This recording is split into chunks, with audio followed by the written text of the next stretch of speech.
दोस्तों, यारो बेलियो, मेरी बहनें और उनकी सहेलियों, आज आपके सामने पेश एक ऐसी चीज़ होगी जो खीर होगी पर आपकी बोरियत की तबीब होगी।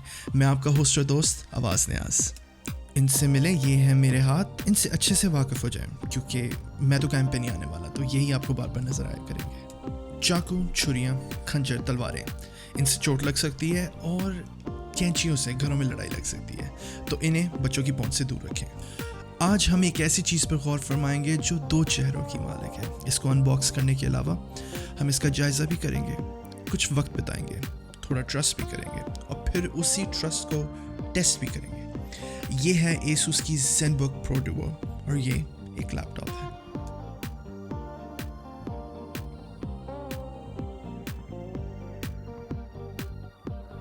एक डब्बे में दो डब्बे, एक सच्चे और एक खब्बे। मिस्ट्री बड़ी डाली है इन्होंने पैकिंग में। चलें चीर फाड़ को फास्ट फॉरवर्ड करते हैं। बाज़-औक़ात एक्साइटमेंट के अंदर उल्टे और सीधे का फ़र्क पता नहीं लगता। बहरहाल अब हम इसे सीधा करते हैं और ये है एसुस की ZenBook Pro Duo। अब हमने छोटे डब्बे को हाथ डाला है और ये डब्बा जैसे कि तैयार ही आया था कुश्ती के लिए। इसकी प्लास्टिक की रैपिंग के एक कोने में उंगली डाली पर नाकामी। जोर लगाने के बावजूद भी कोई फर्क नहीं। ऐसे में हाथों ने कैंची की मदद ली, कैंची की धार प्लास्टिक को चीरते हुए, और ये प्लास्टिक का रैपर उतर रहा है। हाथों की हुई जीत, डब्बे की हुई हार।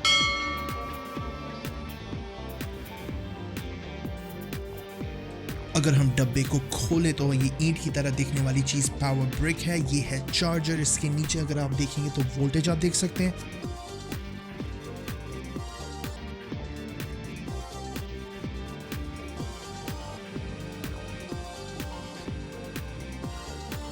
इसको अब रखेंगे हम साइड पे। अगर हम डब्बे का मज़ीद जायज़ा लें तो हमें नज़र आएगा ये है चार्जर और लैपटॉप से कनेक्ट होने वाली तार।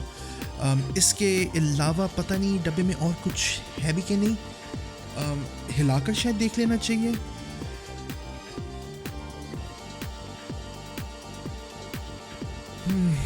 और अफसोस पर ये खाली है। और ये है अनबॉक्सिंग का सबसे स्पेशल मोमेंट, जिसमें सबसे ज़्यादा एक्साइटमेंट होती है। वो होती है कि आइटम का डब्बे से अलग हो जाए। वैसे तो शर्माना एक अदा होती है, लेकिन अनबॉक्सिंग के दौरान प्रोडक्ट का ये करना सबसे बड़ी ख़ता होती है। जाने अनजाने की रुकावटें फ़्लो की बैजा कर देती हैं। अब ये याद भी नहीं रहना हम क्या कह रहे थे। ऐसे वक्तों में ना कन्फ्यूजन सबसे बड़ी सज़ा होती है।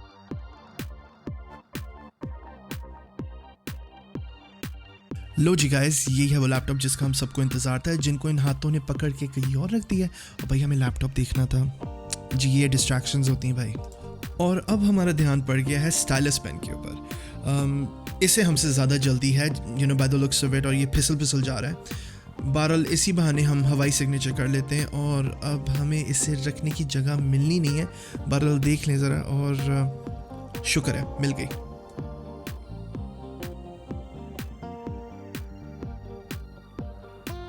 एनवेलप को हमने अच्छे से देख लिया है। बुकलेट के अलावा इसके अंदर और कुछ भी नहीं था। वैसे इन्होंने कलाई के सपोर्ट के लिए भी इस पीस को ऐड किया, स्पेशली उन लोगों के लिए जिन्होंने मुक्के मार के अपनी कलाइयाँ बर्बाद करनी है। वैसे ही मजाक के अलावा कीबोर्ड ज़रा नीचे करके, तो जिनको कीबोर्ड इस्तेमाल करने में मुश्किल पेश आ रही हो वो इसे यूज़ कर सकते हैं।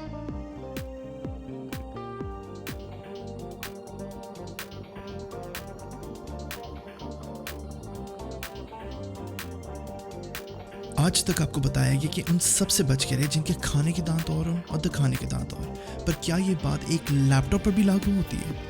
इस सवाल की रेलेवेंस आज के अनबॉक्सिंग में इसलिए भी ज़रूरी है क्योंकि हमारे लैपटॉप की दो स्क्रीन्स हैं। अब एसुस का कहना है कि ये जो एक्स्ट्रा स्क्रीन है ये कंटेंट क्रिएटर्स की एफिशिएंसी बढ़ाने के लिए, और ये लैपटॉप है ही टारगेटेड टुवर्ड्स कंटेंट क्रिएटर्स।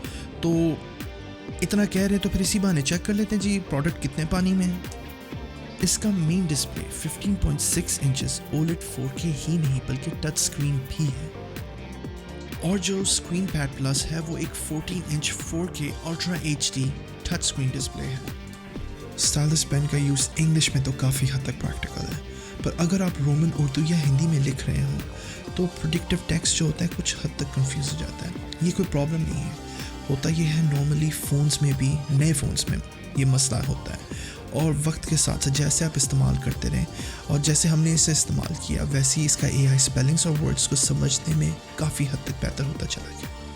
इस लैपटॉप का प्रोसेसर Intel iCore 7 है, स्पीड्स 2.6 GHz 6 कोर्स के साथ जो टर्बो बूस्ट के साथ है। इसका जो ग्राफिक्स कार्ड है वो है NVIDIA का GeForce RTX 2060। जहाँ तक वीडियो मेमोरी की बात है वो है 6GB, रैम 16GB, स्टोरेज है 512GB और बैटरी पैक इसकी 71 watts 8 cell rechargeable L polymer battery pack है। इसके लेफ्ट साइड पे अगर हम देखें तो ये है DC का पावर इन, ये HDMI स्लॉट जो टीवी के साथ कनेक्ट करने के लिए होता है, USB 3.1 जनरेशन 2 का पोर्ट है ये, और ये है एयर वेंट, यहाँ से सारी गर्म हवा बाहर आती है। अगर हम इसके राइट साइड पर गौर फरमाएं तो इधर भी आपको USB 3.1 जनरेशन 2 का एक पोर्ट मिलेगा। उसके अलावा एयर वेंट गर्म हवा के लिए, यहाँ पर ऑडियो जैक भी है स्पीकर्स के लिए, हेडफोन्स के लिए, और इसके अलावा थंडरबोल्ट 3 USB-C का भी पोर्ट है। ये है ट्रैक पैड और ये कर्सर को कंट्रोल करने के काम आता है, लेकिन जैसा कि आप देख सकते हैं कि ये नंबर पैड भी बन जाता है। तो जिन लोगों को आदत है नंबर पैड इस्तेमाल करने के लिए वो इससे ज़्यादा मिस नहीं करेंगे क्योंकि ये इंटरचेंजेबल है। जहाँ तक डबल स्क्रीन की बात है तो क्यों ना OLED और 4K स्क्रीन्स को टेस्ट किया जाए।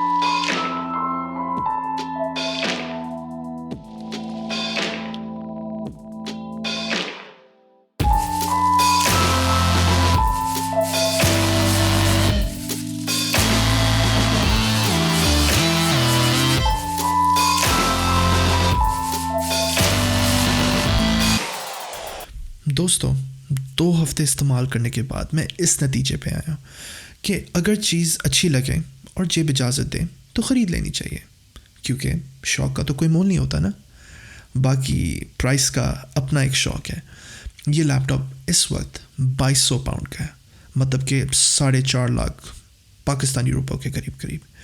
ये काफ़ी महंगा है, पर अगर स्पेक्स के नज़रिए से देखा जाए तो यही स्पेक्स दूसरे कंपनीज़ के लैपटॉप्स में 50 से 60 हज़ार रुपये और महंगे होंगे, और उनमें से कुछ लैपटॉप्स में ओवर हीटिंग के इश्यूज़ हैं।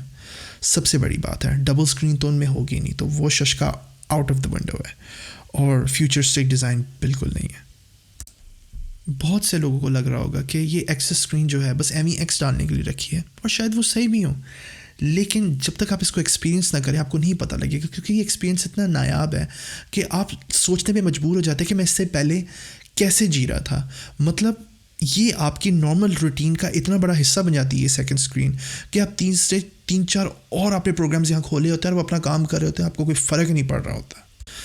कहते हैं कि खूबसूरती के साथ नखरा भी आता है, और नखरा चाहत की आग को तेल देता है, लेकिन इंसान क्या करे जब यही चाहत की आग का जो धुआं है वो आंखों के आगे पर्दा बन जाए।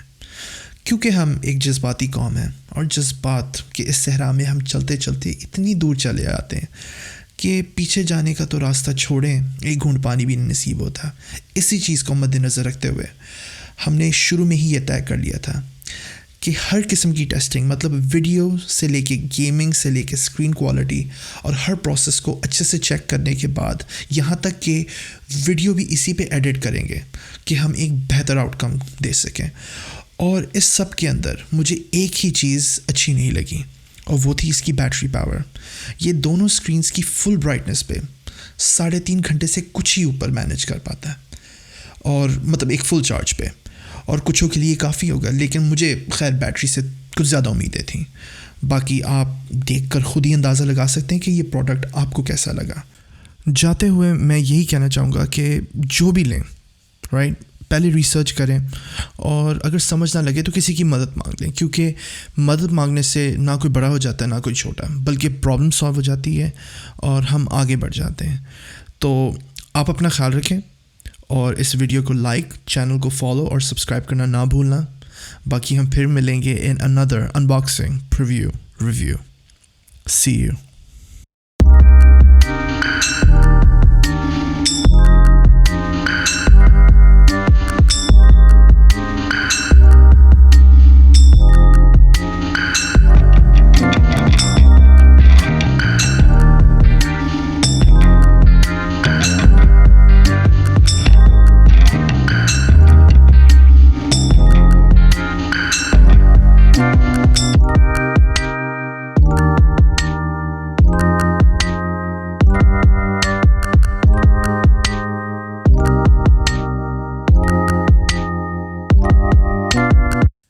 फेसबुक, यूट्यूब, ट्विच, जहाँ जाओगे हमें एक ही नाम से पाओगे, आवाज़ न्याज़.